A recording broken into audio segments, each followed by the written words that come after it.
The Secretary General, in about 15-20 minutes, will be holding a special prayer for peace moment in front of the knotted gun sculpture on the Visitors Plaza. The gathering comes at a unique moment on the last Friday of Ramadan, as Christians celebrate Easter, Jews mark the end of Passover, and Sikhs enjoy the festival of Vaisakhi. Even the calendar is sending a message of unity, the Secretary General will say in his remarks. His message to the world is to come together as communities and countries hold firm on the common faith that unites the human family. Earlier today, he spoke at the event to mark the International Day of Reflection on the 1994 genocide against the Tutsi in Rwanda. He paid tribute to the victims of the genocide and recognized the journey of the Rwandan people towards healing, restoration, reconciliation. A generation since the genocide, the Secretary General said we must never forget the dangers posed by the fragility of civility in all societies.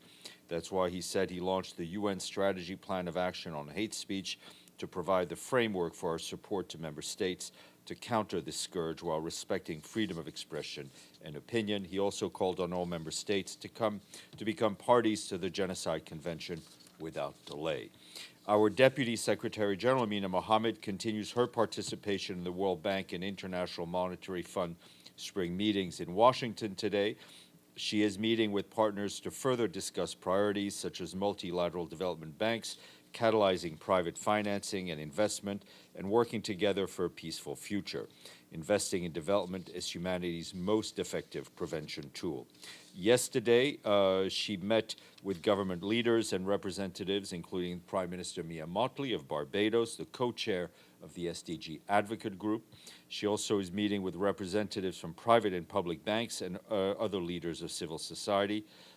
Amid growing inequalities and compounding crisis, the Deputy Secretary General reinforced Antonio Guterres' call for a massive scaling up of financing for the Sustainable Development Goals and climate action.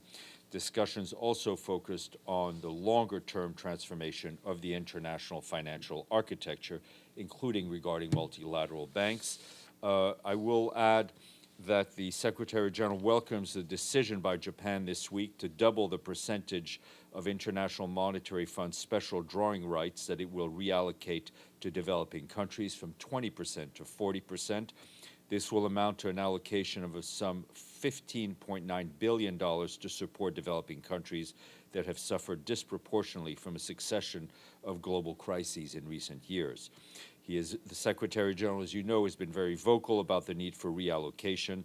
Special drawing rights play an important role in enabling developing countries to invest in recovery and the SDGs, but they were distributed according to existing quotas, benefiting those who need them least. The Secretary General underscores the importance of channeling these and other reallocations through both the IMF and multilateral development banks, urges all developing countries to play their part so that an additional $100 billion worth of special drawing rights is immediately reallocated to countries that are most in need. Turning to Mali, you'll recall that earlier this week, El Gassim Wane, the head of the peacekeeping mission, highlighted the difficult security situation the country is faced with. Earlier today, we had a sad reminder of the dangerous environment for our peacekeepers. We are getting initial reports that in the center of Mali, one of the UN peacekeepers' vehicles hit an improvised explosive device near Douentza. There was one peacekeeper is severely injured, according to preliminary reports. We're trying to get more information. We'll update you as we speak. As they come in, rather. Turning to Yemen, the Secretary General joins the Special Envoy for Yemen, Hans Grunberg, today in welcoming the start of the release of operations of conflict-related detainees. Nearly 900 are being released by the parties over 3 days, starting today. This comes under the implementation of the plan agreed by the parties at the last meeting of the Supervisory Committee on Detainees Exchange Agreement, which took place in March in Switzerland. And as you know, the Supervisory Committee is co-chaired by the Office of the Special Envoy and the ICRC, with membership by the parties. Mr. Grunberg said the release operation comes at a time of hope for Yemen. he urged the parties to immediately and unconditionally release all arbitrarily detained individuals, and to flag that the parties have committed to meet again in May to organize more releases. Turning to Ukraine, earlier today, Denise Brown, our humanitarian coordinator in the country, led a convoy delivering much-needed aid to communities along the Dnipro River in the Kherson region. Due to security situation, it's the first time the UN has been able to reach this specific location. Our humanitarian colleagues note that this area is under constant bombardment and the level of destruction is appalling. In the location we reached today, some 4,000 civilians, including 200 children, are in dire need. There's also no electricity for over 5 months, and hundreds of houses have been damaged. With the help of humanitarian colleagues and the International Organization for Migration, we provided shelter materials as well as hygiene and other critical household items to about 1,500 people in the community. Meanwhile, another humanitarian team was delivering supplies to a frontline community near Avdiivka in the Donetsk region today. 4 UN agencies and partners from the World Vision International brought food, sleeping bags, shelter, and hygiene kits for 1,500 people. And in Syria, we and our partners are continuing to help people impacted by the earthquake. Across the country, more than 1 million people have received tents, shelter kits, and other emergency items. About 1.1 million people have received food rations, and nearly 2 million hot meals have been provided. As of yesterday, 1,350 trucks carrying aid from 7 UN agencies have crossed into the northwest since the earthquake via 3 available border crossings. The flash appeal for the earthquake in Syria is 96% funded, which is great. We thank our generous donors. However, the annual response plan is just 7% funded. A quick update from Malawi, where our colleagues tell us that communities ravaged by Tropical Cyclone Freddy still need urgent assistance 1 month after the storm. 60 UN agencies and NGOs have been supporting the government-led response, including in hard-to-reach areas. As of 12 April, the World Food Program airlifted more than 189 metric tons of food, as well as 300 kilos of food to treat malnutrition. We're also providing emergency shelter, healthcare, hygiene kits, and other services, especially critical, including water and sanitation, which is especially critical in light of the ongoing cholera outbreak in Malawi. Schools are also set to reopen next week, so UNICEF is working with the government to support children who lost everything during the storm. And another sad example of the consequences that men, women, and children face when our UN humanitarian operations are underfunded. In Chad, WFP and UNHCR warned that WFP will be forced to make additional cuts this month to its food assistance to refugees in the country. Without urgent funding, WFP may be forced to suspend its assistance next month. The agency needs $142 million over the next 6 months to maintain its refugee assistance program and support crisis-affected communities. Chad is home to over 1 million forcibly displaced persons, including 600,000 refugees, mostly from Sudan, the Central African Republic, Cameroon, and Nigeria. With resources available, WFP is only able to assist 270,000 out of 600,000 refugees in the country. As usual, we call on donors for more money. Just a brief programming note, 1:15 on Monday, there'll be a briefing here with concerning the Permanent Forum on Indigenous People. The speakers will include President Gustavo Petro of Colombia, along with Dario Meja Montalvo, the chairperson of the Permanent Forum, and Naishorwa Masago, a Maasai leader. And I think that is it. James. Yeah, so I would like to pick up on Yemen. You've had this prisoner swap, latest prisoner swap, 900 people. Mr. Grunberg says it's a time of hope, I think is what you said. So what does he and what does the Secretary General believe are the prospects of a broader, bigger, more permanent deal? And could we see something like that before Eid? Look, as we said before, I think making calendar predictions is a dangerous game. That is not to underestimate the importance of what is happening today and over the next 2 days, as well as the talks we've seen hosted by the Omani authorities. It is all very hopeful, but it demands a continued political determination from all the parties to rally around and support the UN-supported political process. Where is Special Envoy Grunberg right now? Who has he been meeting, and where will he be briefing the Security Council from on Monday? And is there a chance that he also could speak to us? I know he's not here. Yeah. Could he speak to us? Yeah, we'll try to get him to speak to you virtually. I believe he'll be going from Amman, briefing from Amman, but he's been on the phone. I have no travel to report, but I know he's been busy on the phone with quite a few people. Linda. Thank you, Steph. Turning back to a little bit of yesterday's story, the SG and monitoring of the SG, I was just wondering if, it seems to me that many of the statements the SG made about the, the sale of ammonia and fertilizer, et cetera, for the Russians to sell have been made publicly. In fact, in this very room, there have been reports about the status of what's been sold. So, it seems a lot of that is public. On the other hand, is there any indication of monitoring of issues, in which the Secretary General has been involved that have not been made public? I'm not sure I understand. In other words, we know about the Russian, the issue that the U.S. and others have said he's been relatively soft on the Soviet Union regarding the Black Sea Initiative. I was just wondering if there's any indication of other issues that have been monitored that are of great concern. I don't. A short answer is I don't know. We don't know what else is out there. But these are.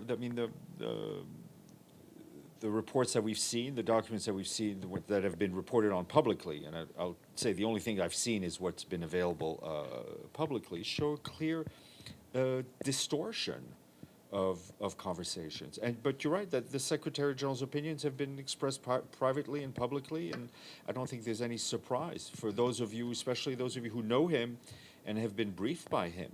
But it's not only the Secretary General. There was a horrendous distortion of comments attributed to the Deputy Secretary General, that were taken out of context regarding Kenya, that in no way reflect her views or her opinion.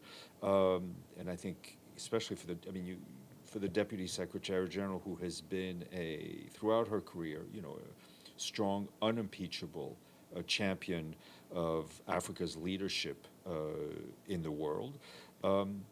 It's just what she said it's completely distorted. It gives a wrong image, and I think and just to focus on what was attributed to her, I think it's also important to note that she'll be going to she'll be going later this month to Nairobi on a trip that in fact had been pre-scheduled. She looks forward to seeing President Ruto as well as the UN leadership, and it needs to be said yet again to underscore the fact that for us, Kenya has through the decades and continues to be a trusted partner and very generous host to UN institutions. I will go to Maggie and then Michelle. Hi, Steph. Just a little follow-up on that. You said the DSG is going to Nairobi and that it had been rescheduled. When was she No, it had been scheduled. Oh, it had been scheduled before this story broke. This. Yeah. Okay. First of all, does the Secretary General have any reaction to the announcement by China that it won't provide weapons to either side in the Ukraine conflict? We had not seen anything. We had not seen anything otherwise. What we want is for the international community to work together to help bring peace in line with the Charter and international law to Ukraine. Okay, and then on Sudan, it looks like things are getting a bit hot there. There's clashes between the army and the RSF paramilitary. Is the UN concerned about implications both regarding violence and about the unsigned transition agreement?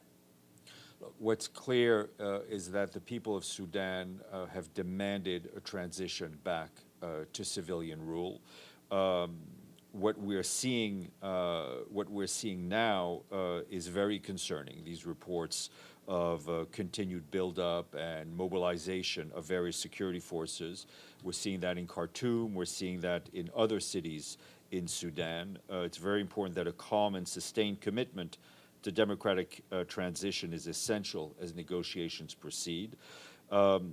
We, along with the African Union, with IGAD and the trilateral mechanism, are engaging all stakeholders to calm these tensions and secure a political agreement as soon as possible to see a return to civilian-led transition. Ms. Nichols. Thanks, Steph. Some more questions, unsurprisingly, on the Ukraine Black Sea grain deal and the efforts to facilitate Russian exports of food and fertilizer. What more? Any developments? What else has the Secretary General? Well, I mean, I think we've seen on both today. Today, we've only seen 4 inspections, two inbound ships.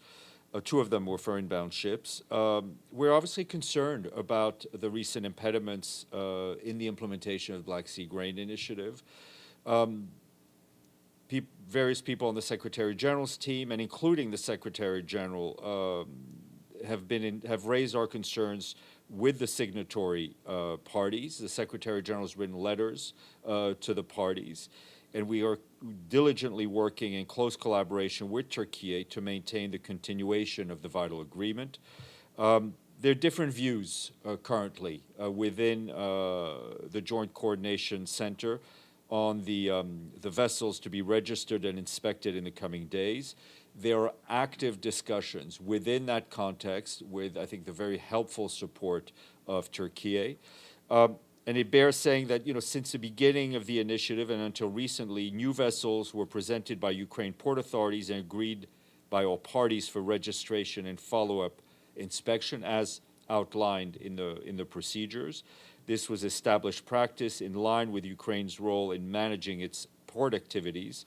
Differing views have risen over the last couple of weeks over this practice, and this has led to the disruption that we've seen in the JCC's work. We support the implementation of the agreed procedures, and we can facilitate discussion on any proposed changes to those procedures. However, and this is important, any change should be agreed by all parties within the framework of the Joint Coordination Center. Deji, and then Dulcie. Do you know whether the Secretary General will visit G7 summit in May? Do I know if he'll go to the G7 summit in May? We usually tend to announce the travel a little closer to the date. He traditionally has, he and his predecessors have been guests at the G7. Dulcie. Thanks. What are the changes that are being proposed or negotiated in the inspection of the grain shipments? Well, I mean, I think the Russian Federation has made its position clear. The point is, there's agreed procedures that the parties signed on to. Part of that is that if there's going to be a change in the procedures, they need to be agreed within the framework of the JCC and not unilaterally. But what are the changes? Well, I think I Russia's can't. proposing? I will speak. I will not speak for. I will not speak for the parties, but it involves. It involves how ships are registered for inspections. And just a second question, the Deputy Secretary General is planning to go to Kenya for why? She's scheduled to participate in a meeting of the Mo Ibrahim Foundation. It's part of a broader Africa travel that she will do. Okay, thank you all. Have a fantastic weekend. Yeah. What's that? Yeah, weekend? Yeah, exactly. Weekend? What's that? Yeah.